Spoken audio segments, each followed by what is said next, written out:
a season of hope for peace and understanding. May I wish for you and for the nation, now and always, as we continue to seek the light of liberty and love, kindness and compassion. While so many global conflicts seem to erupt from religious beliefs, most religions share more similarities than differences. Religion is intertwined really inextricably, inseparably with family traditions, with heritage, music, food customs. Today's Wednesday, December 25th, and this is The Issue from VOA. I'm Scott Walterman. And I'm Lori London.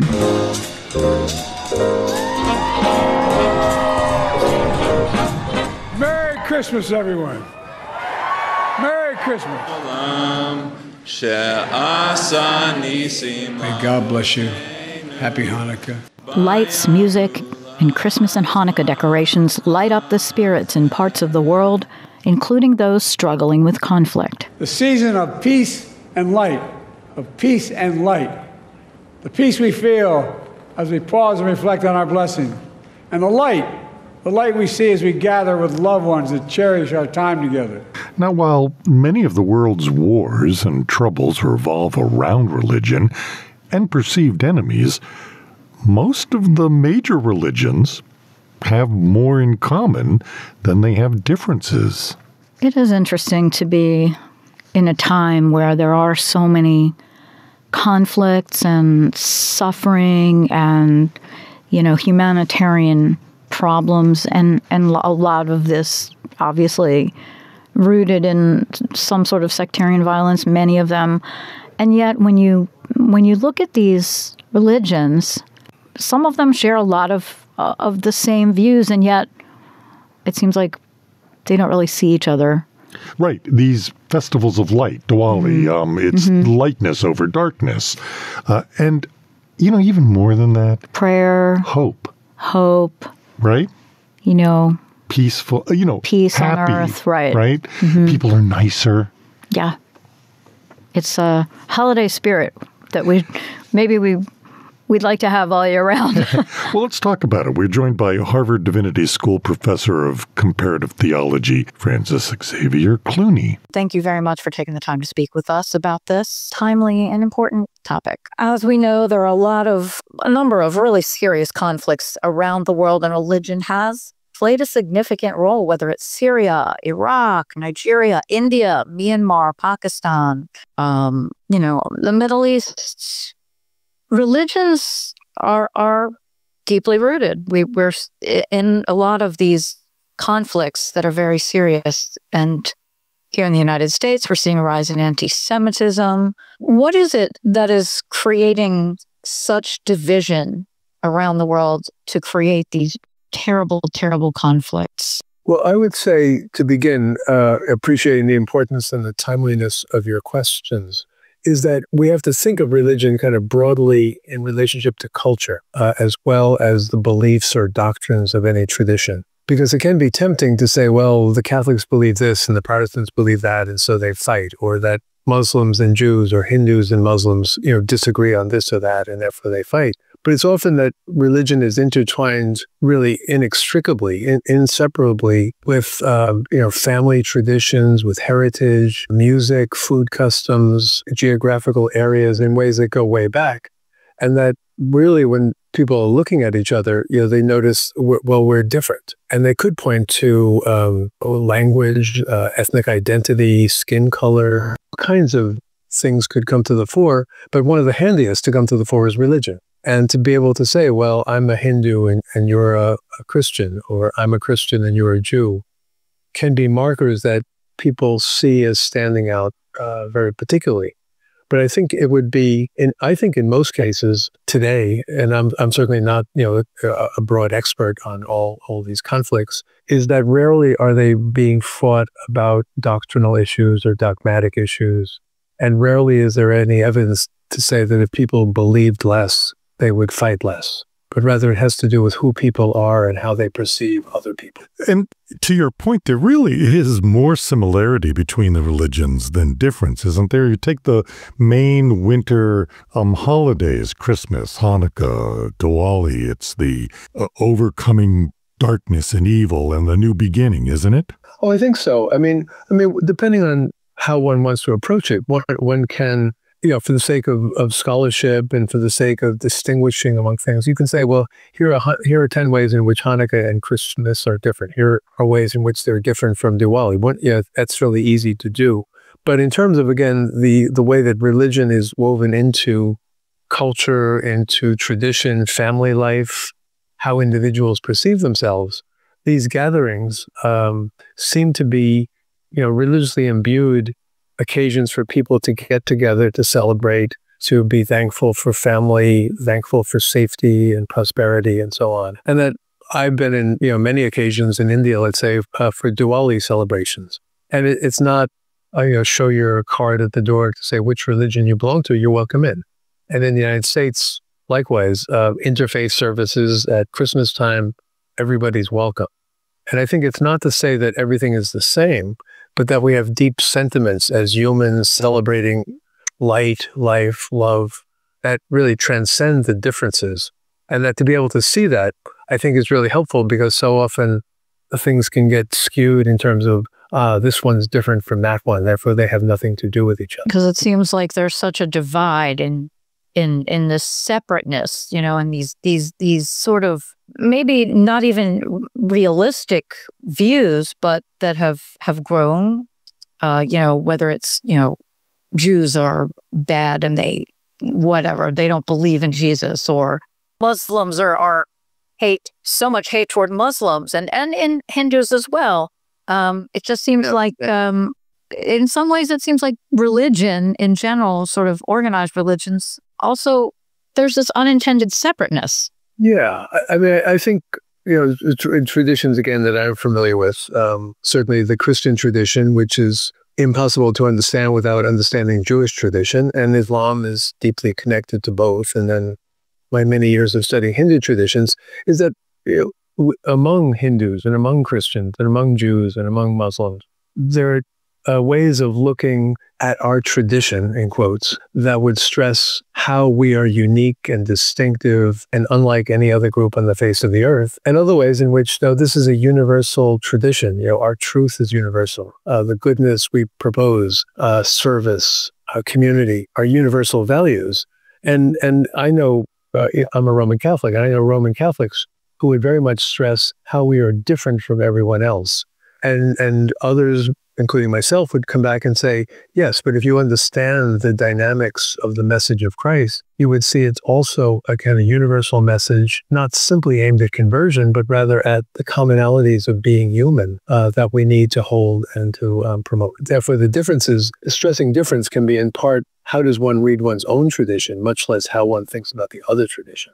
I was on my way home the other night, and I had this thought as I was passing a church, and all of the trees had lights in them, and they had this big, giant, faux replica of a Christmas tree just made out of lights in a pole. There was all white lights, and in the United States, we put lights up. Houses are lit in Christmas decorations and Hanukkah decorations, and so the light, which symbolizes both of the holidays, it becomes very festive, and the light sort of hopeful, right? Even if you're secular and you don't believe in anything, the lights and the beauty of the displays sort of give you hope, no? Oh, I think, again, at some level, we can say, religious traditions, like other forms of human community, do have, again, doctrines that are held up, views of reality. But at a more elemental level, there are also these symbols, rich symbols, which are kind of woven into life that mean something without explanation. So light in darkness, water in a dry place, safety, food, an abundance of food, and gathering people at table. These are things that I think intuitively, human beings and certainly other life forms, many animals appreciate the same things of water, light, food, and so on like that, that we need to be able to recognize that if a Christian community, rightly celebrates Christmas as a feast of light, that doesn't mean light just for us or light that excludes you because you're in the darkness, but that rather light shines on everyone, and food is for everyone, and so on. That these are elemental values woven into being human, not necessarily apart from our religious identities, but so closely connected to them that to be able to talk about life and light as a Christian is not going to be entirely different from that of other faith traditions, or as you say, secular people who also like light, warmth, food, and so on. What about those people who don't have a religion, that don't know what they believe because whether they're science rooted, or they just feel like they weren't raised with a religion, or they just don't believe in God, or whether God is, because God is different and apparently different depending on what religion you worship. So, but they still are sort of feeling like they want something to believe in beyond this is all there is. How would you counsel them on finding faith within themselves? Oh, I think this is a very lively topic today. So I teach at Harvard Divinity School, and I have both graduate students and undergraduate students taking my classes. And so many of these younger people, Gen X, Gen Z, are seekers, and they have spiritual values. They do care about the earth. They care about community, but partly their own upbringing and that of their parents, in many cases, are not affiliated and kind of church-going members or synagogue-going members or mosque-going members, whatever. And they're in a position where they have such incredible freedom, but also sometimes lack of a sense of where's the path? Which way am I supposed to travel?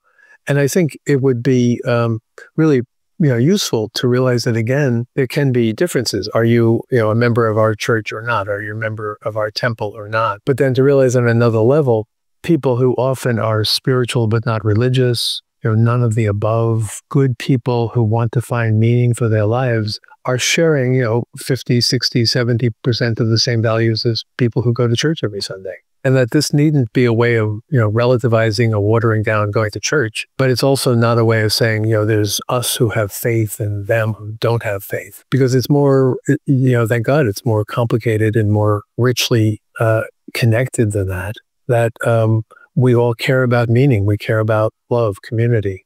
And that to say, I'm sorry, they're the outsiders who are merely secular, is a bad idea for religious people. And then talking to, if I have students in class who have no particular religious affiliation, to show them that they have to, if I look at my life in terms of values I have, and I've been Catholic all my life, then look at your life. And if you're 22 or 27 or 33, look at your life and say, what do I care about? What do I love?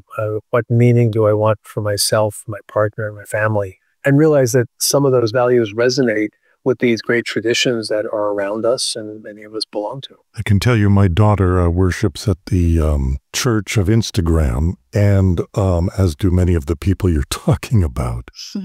But back to the hope message that you're talking about on this Christmas Day and Hanukkah Day. Any last thoughts on the hope of people recognizing the sameness rather than the difference this year?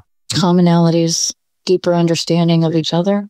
Well, I think this requires communities on the local level and leadership on the local level to be helping communities to see the connections with their neighbors. And if we're talking, let's say, about a multi-religious, multicultural society such as the United States or India today or other countries, then it's often down the block, around the corner, there are people of other faith traditions. And to be able to realize that when we are celebrating, our neighbors are also celebrating, our neighbors are praying, but it's not going to happen simply by having a notional idea, but to have think of family connections in communities, or think of friendships, people at work, or think of schools that people send their children to, where they're often already interfaith communities forming, and to realize that this too is part of the reality. It doesn't take away from my belonging to one tradition to realize that I go to work with somebody of another, or my children go to school with somebody of another, and so on. But that to cultivate this, and then, as so many groups today, in my experience, try to have some interfaith gatherings, and people from different faith traditions at Thanksgiving, let's say, or for peace, or for safety for people who are in trouble, have gatherings in which we hear from people of different faiths, we hear their prayers, We hear music from their traditions. This is sort of part of what we used to call religious education, and that it's not something that can be taken for granted, but that as we educate people in our own traditions, we also show people here how we can do this together. And it's often younger people teaching the older people, because younger people are already doing it and sometimes are way ahead of us. It's interesting, too, that your focus, not only as a Catholic, is also very intertwined with Hinduism. Oh, yes. Yeah. I could just say about that it goes back to, when I graduated from college a very long time ago now. I went off to Kathmandu for 2 years and was teaching in a Jesuit school, Catholic school, in the Kathmandu Valley, but 98% of the students were Hindu and Buddhist. And I was this young guy right out of college and teaching teenagers who are Hindu and Buddhist. And that, more than anything, gave me a sense, here we are, we have so much in common. I'm a Catholic, he's a Hindu, he's a Buddhist, and they would show me their faith. They knew about the Catholic faith in the Jesuit school, but let's go to the stupa where the Buddhist shrine is, or let's go to the great Hindu temple, or let's celebrate Diwali, et cetera, et cetera. All of that has kind of been, put into my life and been there for over 50 years now. And it really makes a difference in terms of 50 years of experience, being Catholic and engaging and having Hindu friends and studying Hinduism has confirmed for me that all of this is interconnected. Even if one belongs to a tradition, there's no reason to be exclusive and to forget about the other, our neighbors, our sisters and brothers. Well, we really appreciate your taking the time to talk to us. Thank you so much. Okay, you're welcome. This is a very wonderful conversation, and the work you're doing is so important, so I'm glad to be a part of it today. Harvard Divinity School professor of comparative theology, Francis Clooney. It was interesting, some of the things he said, particularly when it comes to, younger people and sort of searching for what they believe and noting the similarities in people of all faiths searching for some of the same things. Well, in the United States, you know that attendance at houses of worship, churches, synagogues, mosque, is down significantly and trending down even further. Yeah. And it is also, I think, a lot of the religions are about, community and connection. And that's another, I would say, well, it was interesting what he was saying is that it's sort of a label that you look at the conflicts where you think, oh, it's a religious conflict. Well, it's not really a religious conflict. It's a conflict over land or a conflict over resources. But I'm one religion, they're another religion. And so they must be different than I am. Mm-hmm. Yeah. Yeah, I think people don't always see each other. Yeah. For That's who right. they really are. Yeah. That's right. Well, we are wishing you, whatever holiday you are celebrating, a restful and peaceful day. And hopeful. And hopeful. And you've been listening to The Issue from the Voice of America. On behalf of everyone here at VOA, thank you so much for spending this time with us. You can follow The Issue on X, Blue Sky, and Facebook at VOA The Issue. And for news 24 hours a day, just check out our website, voanews.com. In Washington, I'm Scott Walterman. And I'm Lori London. We will talk to you soon. Ho, ho, ho, ho, ho, ho, ho.